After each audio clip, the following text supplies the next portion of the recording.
இனிமே இந்த வகையான பாம்புகளை பார்த்தீங்க அப்படின்னா தயவு செய்து தூரமா போயிடுங்க. இந்தியால ஒரு வருஷத்துக்கு 50,000 பேர் பாம்பு கடினால இறந்துட்டு இருக்காங்க.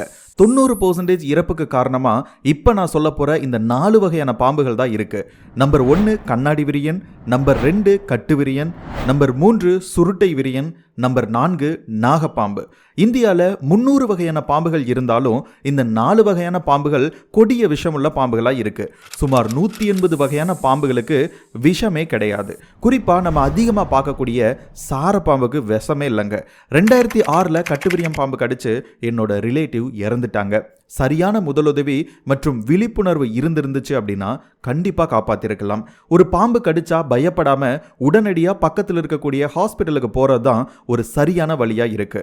முதலுதவி பண்றேன்ட்டு கையை இறுக்கமா கட்டுறது, அவசரப்படுத்துறது, வாய் வழியா விஷத்தை உறிஞ்சுறது, பிளேடால கையை கட் பண்ணி ரத்தம் போகட்டும் அப்படின்ற மாதிரி விடுறது, இந்த மாதிரி எதுவுமே பண்ணாம அவங்கள அமைதிப்படுத்தி பாம்புகிட்ட இருந்து அவங்கள கொஞ்சம் விலக்கி தூரமா எடுத்துட்டு வந்து நம்பிக்கை கொடுத்து உடனடியா பக்கத்தில் இருக்கக்கூடிய மருத்துவமனை அல்லது அரசு மருத்துவமனைக்கு கூட்டிட்டு போங்க. பொதுவா பாம்புகள் நம்மள தேவையில்லாம கடிக்காது. தன்னை தாக்க வரும்போது தன்னோட தற்காப்புக்காக மட்டும்தான் கடிக்கும். நீங்க வசிக்கக்கூடிய இடத்துல பாம்புகள் வந்தா ஃபயர் சர்வீஸ் ஆர் ஃபாரஸ்ட் டிபார்ட்மெண்ட்டுக்கு தகவல் கொடுத்துட்டு விலகி போங்க. அடிச்சு கொல்லாம மத்த உயிர்களோட வாழ்விட உரிமையை நம்ம நிலைநாட்டலாம். இந்த வீடியோ மறக்காம எல்லாருக்குமே ஃபார்வர்ட் பண்ணுங்க. இந்த வீடியோவோட நோக்கம் உங்களுக்கு புரிஞ்சிருந்துச்சு அப்படின்னா இந்த வீடியோக்கு ஒரு லைக் பண்ணிட்டு நம்மளுடைய சேனலை மறக்காம சப்ஸ்கிரைப் பண்ணிக்கோங்க.